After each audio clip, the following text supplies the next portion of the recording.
obedeció a un complot político criminal. ¿Está de acuerdo o no la hija del ex candidato presidencial, ex asambleísta, periodista Fernando Villavicencio, quien perdió la vida por un asesinato cobarde?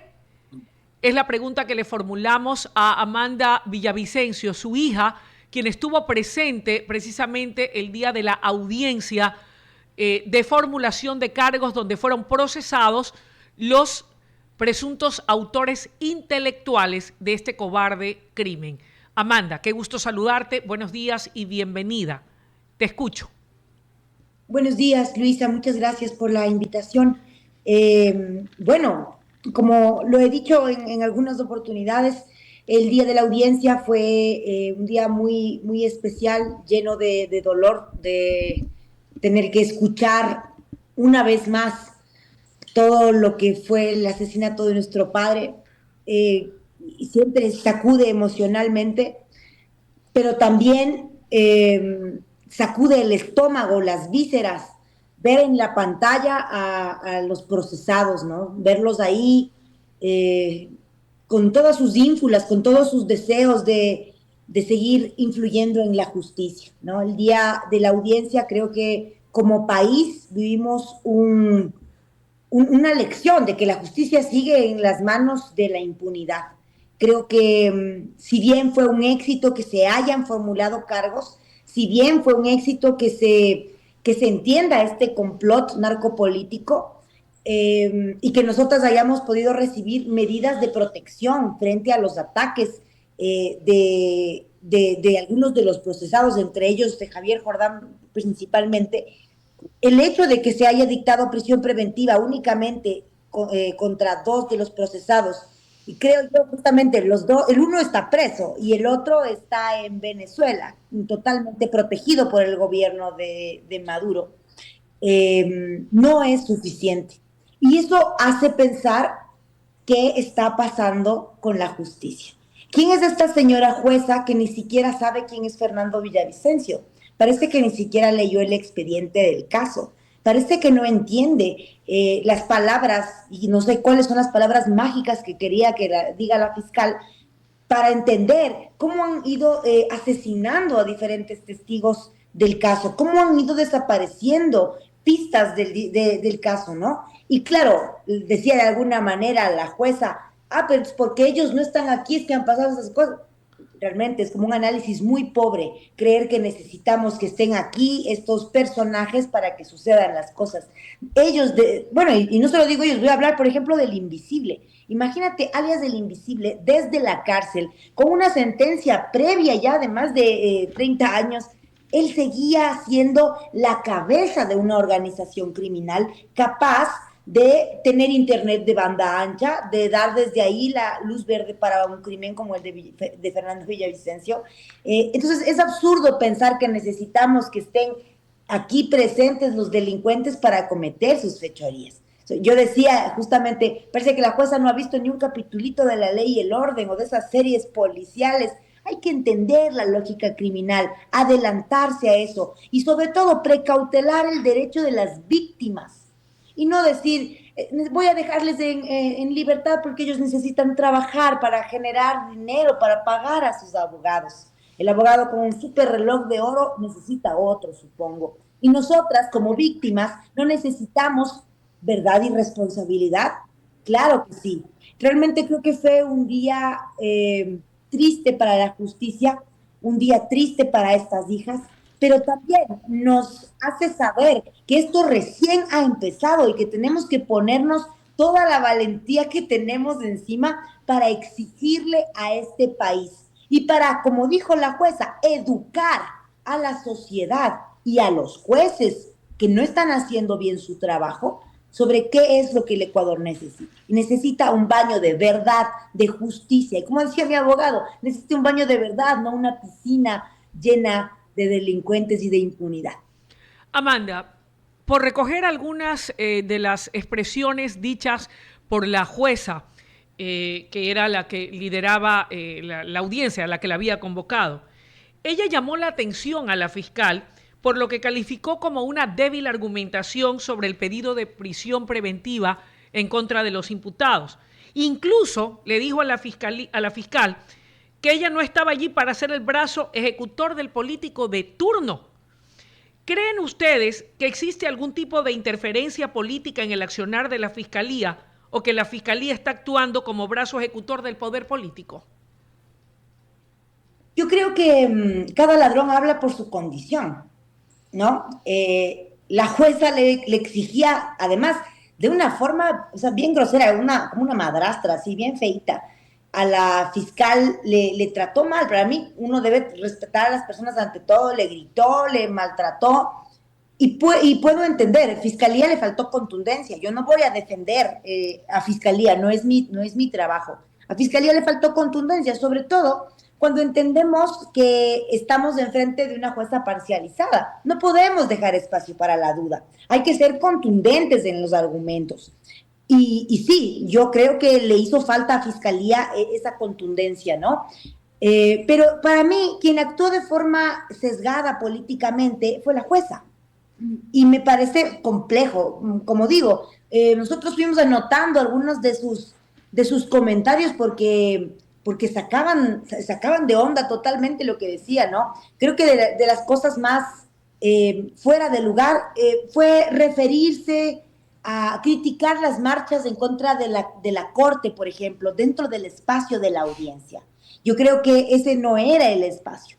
Como te digo también, desconocer que Fernando Villavicencio es un periodista valiente, que durante más de 40 años tuvo una carrera periodística exitosa y denunció muchísimos casos de corrupción que fueron luego judicializados y que incluso hasta ahora siguen dando frutos, ¿no? Pero la señora jueza no sabía ni siquiera si Fernando Villavicencio era no un periodista. Pero además, el momento en el que el abogado de Jordán, que es esta persona siniestra que nos ha amenazado, que nos ha hostigado, contra el cual pusimos ya una denuncia por intimidación y nos dieron además medidas de protección. Pero este abogado se atreve a llamar a algunos periodistas sicarios de tinta. Solo empecemos a acordarnos quién le llamaba a los periodistas sicarios de tinta. Y el momento en que él lo hace, mi abogado le pide respeto, primero, porque nosotras, las víctimas, somos periodistas, y segundo, la víctima del magnicidio, Fernando Villavicencio, asesinado el 9 de agosto, era un gran periodista, y la jueza dice, no, esto no está faltando al respeto, porque sicarios de tinta es un recurso poético. Claro, poético ¿para quién? Realmente una serie de comentarios y de cosas que nos hace entender que quien tiene el sesgo político aquí es la jueza. También tengo que decir desde mi interpretación, un baile armonioso entre los argumentos de los abogados, de los procesados y la jueza. Eso será, eso dejó un mal sabor en la boca realmente impresionante, porque lo mínimo que nos esperábamos era que haya prisión preventiva para estos personajes, sobre todo porque Jordán y Serrano no son personajes nuevos, no son unas personas que hoy les conocemos y que entonces les estamos juzgando antes de tiempo, una pena anticipada. El uno tiene 2 órdenes de captura. ¿Qué es lo que está pasando, señora jueza? 2 órdenes de captura. El hecho de que el tipo apele no significa que no están ahí las órdenes de captura. No significa que las miles de personas que murieron en la pandemia por su corrupción ha cambiado su situación. No ha cambiado nada, señora jueza. Y tanto Serrano tiene muchas deudas con este país. Muchas deudas. Por ejemplo, que la Asamblea Nacional lo citó, lo llamó para responder sobre el ocultamiento estadístico, las desapariciones y las muertes de intención no determinadas durante el correísmo. Y de la misma manera, estas grandes preguntas que acompañan también la lucha que hemos llevado nosotros, porque eran deudas de mi padre. ¿Dónde está David Romo? ¿Quién ordenó el asesinato del general Gabela? Todas esas preguntas le debe al Ecuador José Serrano. Pero para la jueza, estos 2 oscuros personajes que además tienen mansiones en Miami. El uno se broncea con los pechos al aire, el otro tiene su spa, sus caballos, todas sus propiedades, autos de alta gama. Pero ellos, según la jueza, ellos necesitan seguir trabajando para pagarles a sus abogados. Me parece que eso vulnera totalmente los derechos de las víctimas a la verdad y a la responsabilidad. Me parece que esto vulnera los derechos de un país que inéditamente, jamás se ha visto algo así. Y por estas razones, ¿no? Que la jueza ordene a los procesados ir al consulado en otro país. O sea, hasta el prófugo de Bélgica se quejó pues de eso. Eso está mal. Ellos, la embajada, el consulado no es un espacio legal para ir a presentarse periódicamente. Y fue curioso que la jueza tome como referencia el caso de Lenín Moreno, que ahora está siendo investigado por el caso Sinohydro, que por si acaso también lo investigó mi papi. Entonces, este señor Lenín Moreno, no sé por qué, también habría que investigar eso, y que si están por ahí abogados que me cuenten qué corona tiene para poder presentarse de esa manera. Alguien me decía que es porque tiene una discapacidad. Si la discapacidad es la corona, pues entonces creo que estamos enfocando mal la justicia. Pero el hecho de que haya sucedido esto, algo terrible en un caso además de corrupción, no puede ser comparado con lo que ha pasado en un delito de asesinato. No se pueden comparar estas dos situaciones. Sin duda. No se pueden comparar. Amanda. Realmente creo que la jueza ha cometido una serie de errores que ya va más allá del error, ¿no es cierto? Porque hay una línea entre el error y la complicidad. Y esa línea no sé si la está pasando. ¿Quién tiene que investigar eso? Alguien tiene que investigar eso, porque lo que vivimos ese día fue un atropello. Ahora, lo que quedó claro también es que la Fiscalía se ha ratificado en que hubo detrás del asesinato de Fernando Villavicencio, una conexión política criminal. Y citó y nombró a un partido político. Los abogados de la defensa señalaban y cuestionaban la solidez de los indicios que presentó la fiscal, argumentando que el caso se sostiene en gran parte en los testimonios de colaboradores privados de la libertad. Te pregunto, ¿este testimonio de estos privados de la libertad es 100% confiable o no? Yo creo que el caso no se sostiene solo en los testimonios. De lo que vamos viendo, para mí la primera base de este caso es la investigación del caso Metástasis.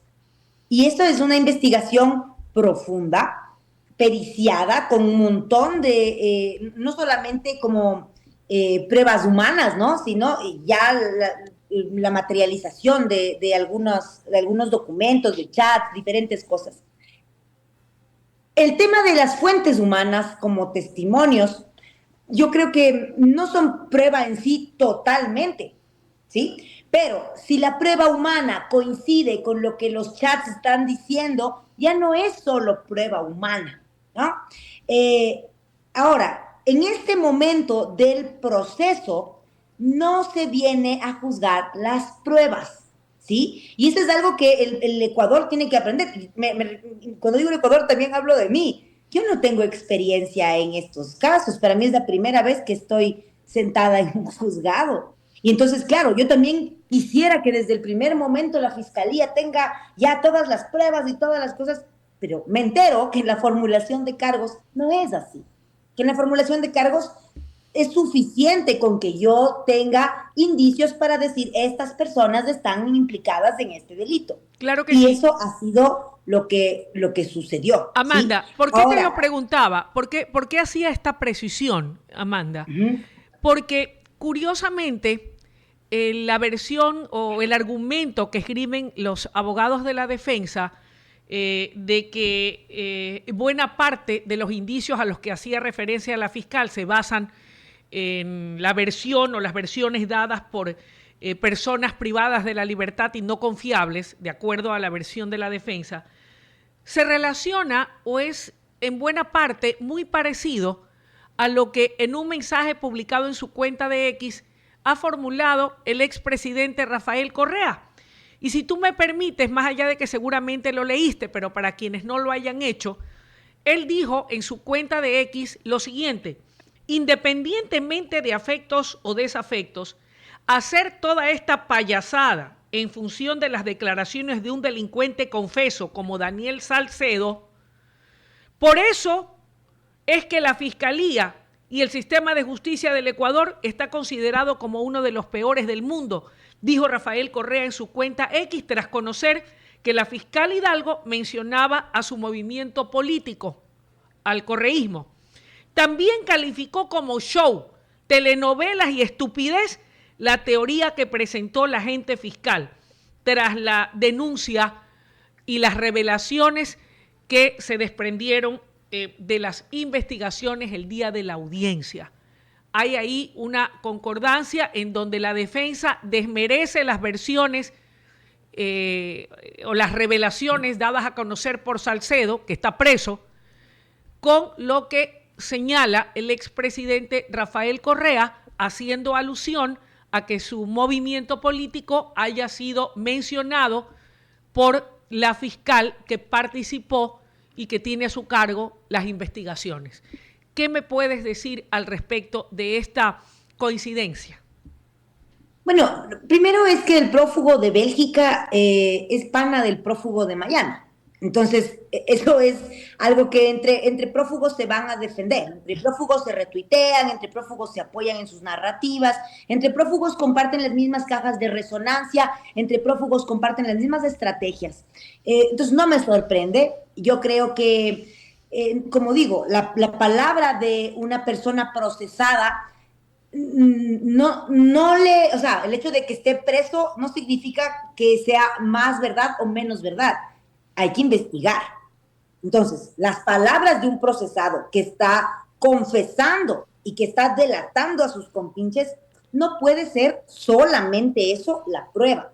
Pero como voy a repetir, en esta etapa no estamos calificando las pruebas, ¿ya? Porque no hay pruebas en la etapa de formulación de cargos.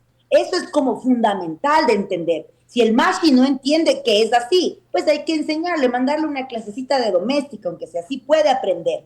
Lo que intentan es desvirtuar la formulación de cargos. Entonces nosotros como ecuatorianos valientes tenemos que aprender e informarnos, ¿sí? En este momento no hay pruebas que están siendo evaluadas. Entonces no estamos confiando en la prueba de la palabra de un delincuente, porque no es prueba, ¿sí? Lo que se está haciendo ahorita es el levantamiento de los cargos por los cuales van a ser procesadas estas personas, y en lo que dure la instrucción fiscal, serán unos 90 días, después de eso, ahí se van a ver las pruebas. Y ahí vamos a ver si dicen otra vez lo mismo.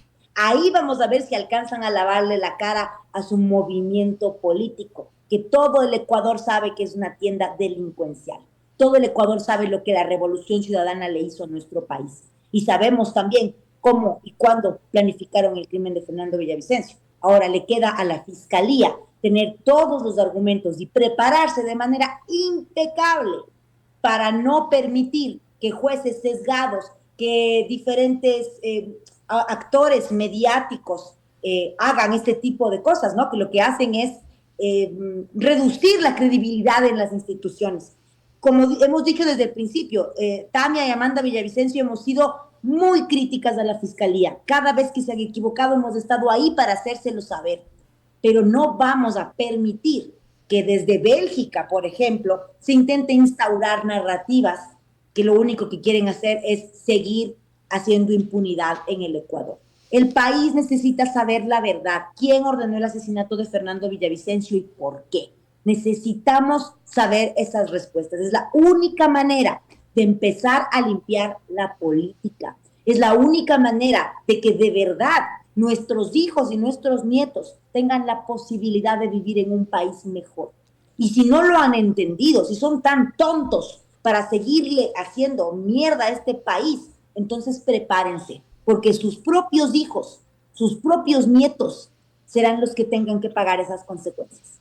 Amanda, la defensa de Serrano salió al paso y ayer se hizo público declaraciones del abogado de la defensa del señor José Serrano, indicando que tan pronto se dieron estos temas de la audiencia y en donde se dio paso a procesarlo, más allá de que no se le dictó orden de prisión, dijo que el exministro Serrano había estado llorando, que se había puesto a llorar bueno, dijo que había estado llorando, que estaba muy preocupado y él como abogado defensor también estaba preocupado porque dijo que lo van a deportar seguramente para que venga acá al Ecuador.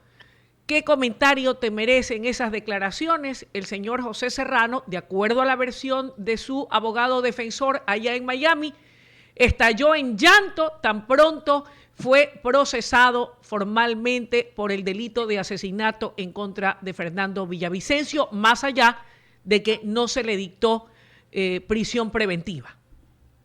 Estos personajes oscuros son bien machitos para atacar a sus víctimas, ¿no? Bien machitos cuando tienen el poder. Pero está bien llorar, está bien llorar. Pienso que si le duele estar procesado, que llore también su familia. Es una cosa dura, ¿no? Porque deberle tanto a la justicia empieza a pasarle factura a uno de los intocables del correísmo.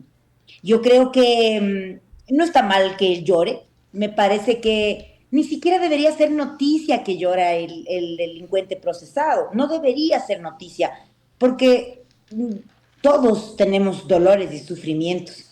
La diferencia es que gracias a esta jueza, cuando él sea deportado, va a estar libre, porque no se le dictó prisión preventiva. Entonces ahí no va a estar llorando tanto.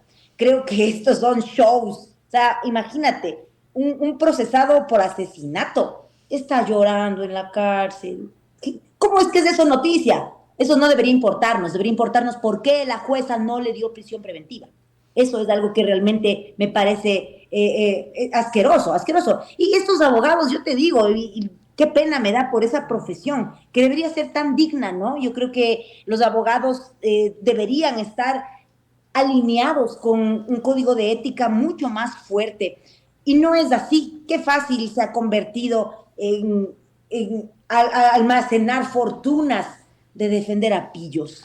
¿Por qué no están defendiendo el debido proceso? Están buscando todo el tiempo la impunidad. Hablando de la defensa de Serrano, Amanda, hablando de la defensa de Serrano, en esa misma audiencia, y tú estuviste allí junto a tu hermana, dijo que el caso tiene una connotación política y que la fiscalía estaría escondiendo a los verdaderos responsables. Bueno, como te digo, es del abogado de uno de los procesados, ¿no? Ellos lo que buscan es la impunidad. Ellos lo que buscan es, ante todo, como limpiarles la cara a sus defendidos. Pero no es suficiente, no le alcanzan las manos ni a manos salvas, no le alcanzan las manos. Y tampoco a Salazar, ¿no? No les va a alcanzar, no se van a poder limpiar las manos. Lo que hicieron, el crimen de Fernando Villavicencio, estoy segura que marcará la diferencia en la vida de todas estas personas. Todo el mal que le hicieron al país, que pensaron que iban a ser impunes, que pensaron que tenían el poder para siempre, se equivocaron. Asesinar una voz valiente es lo peor que pueden hacer. Y así, no sé si tú crees en Dios, no sé si creen en Soy Dios, creyente. pero Dios se encarga de poner las cosas en su puesto. Lo que le hicieron a nuestro país, lo que le hicieron a nuestro padre, jamás van a ser perdonados por eso. Amanda, tú has nombrado a Dios, sí, yo soy creyente y veo que tú también lo eres. Si Dios permitiera que vuestro padre pudiera volver a la vida, aunque sea por un momento, ¿qué crees que te diría a ti y a tu hermana Tamia? ¿Y qué le diría al país en un momento como este, justo a propósito de esa audiencia en donde ya se ha procesado a presuntos autores intelectuales de su cobarde asesinato? Ay, una cosa es lo que yo pienso que me diría y otra cosa es lo que yo quiero que me diga. Quiero que me diga, sigue, hija valiente, dale, pelea. Pero estoy segura que me diría, sigue cantando. Solo que yo soy necia. Con respecto a lo que pasa en la audiencia y en las investigaciones y en todo, siempre he pensado que si fuera otra persona quien sufrió el crimen y estuviera Fernando aquí, él no descansaría hasta llegar a la verdad. Él no descansaría. Y eso es lo que quedó de deuda, ¿no? Yo tengo un gran cariño por Pati Ochoa, tengo un gran cariño por Alex Córdoba, que son la esposa del general Gabela y la madre de David Romo, que son estos casos que son estas grandes deudas del Ecuador, ¿no? Y así muchos otros. Pero ellas nos han enseñado lo que es resistir, lo que es seguir peleando hasta las últimas consecuencias. Y mi padre las quería mucho, mi padre las apoyaba justamente por eso. Así que estoy segura de que mi padre llegaría hasta el final de las consecuencias y estaría también dichoso de ver cómo empieza la gran caída, la caída del jabalí, ¿no? No sé si ustedes recuerdan ese libro de mi papi que escribió cuando estuvo en Sarayaku. Y en la portada tiene un jabalí y él habla de la derrota del jabalí. Y yo veo en esas palabras proféticas, veo que ahora está sucediendo. No sé cuánto tiempo nos va a tomar, pero el jabalí va a caer y nosotras vamos a estar aquí sosteniendo este amor y esta lucha por nuestro país.